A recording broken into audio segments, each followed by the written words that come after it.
shocking piece of wobbly time-lapse? Could it be? Yes, it is!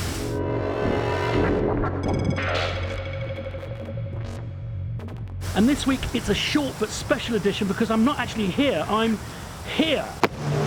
Noisy NAMM, Anaheim, California. If there's anything that you're definitely... Okay, let's pause. Whilst it was lovely to walk the floor with Sandy, creating a vlog at NAMM has its difficulties, namely comprehension.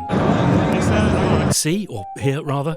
And even when I could hear what people were saying, it was, well, let me subtitle this as I understood it. So reversing attenuators and a voltage control. There's a reason why NAMM isn't really designed for consumers. You wouldn't be able to tell a sawtooth from a sine wave in an environment like this. But let me give you a brief rundown of what we looked at. These guys are called Noise Engineering, who are bringing out a new distortion module, but what Sandy and I were really interested in is this somewhat verbosely titled Big Kahuna Cursus Literus Percido or Percido, which has all sorts of clever FM wave folding and a big knob in the middle for satisfying macro morphing control. These guys are Qubit, who showed us their Bloom generative sequencer, their Prism FX processing unit, and their new iteration of their chord generator that seems to have taken a fascinating turn with a pitch quantized system that seems to allow for true intelligent harmonization. This is verbose, showing off their voltage control processor and speaking a language that Sandy seems to understand but I don't, and their Mini Horse touch sensitive controller.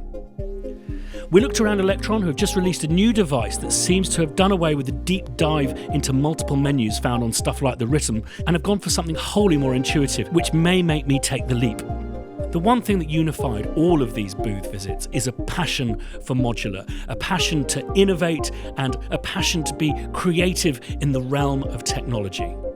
And we all agreed there's something just so worryingly addictive about it. Thanks, Sandy, so much for walking the floor with me at this year's NAMM, and I'm sorry to hear you picked up a horrific dose of NAMMthrax.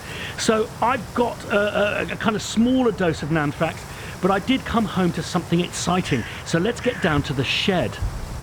So whilst I was away, Yellow Technology camped out in the shed to complete my out-of-the-box system. This centres around a Tascam DA6400, which is a 64-track direct-to-hard drive recorder, so my modular jams from this moment on will reside totally outside any computer system. The signal path, well, everything will go directly into the Tascam via this 8-track RME MADI interface. I will monitor off tape, so to speak, via the Rupert Neve Centrepiece mixing desk.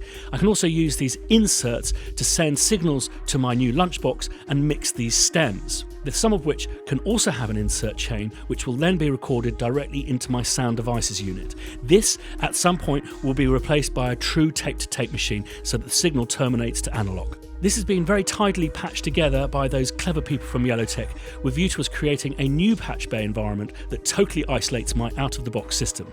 But that will have to wait until I've earned a little bit more money. Thanks, as always, for watching. If you haven't subscribed yet, there'll be some dad dancing next week, and if you want to be notified next time I put up a film of me doing that, ding that bell. Right, I'm going to get in because it's ferociously cold out here.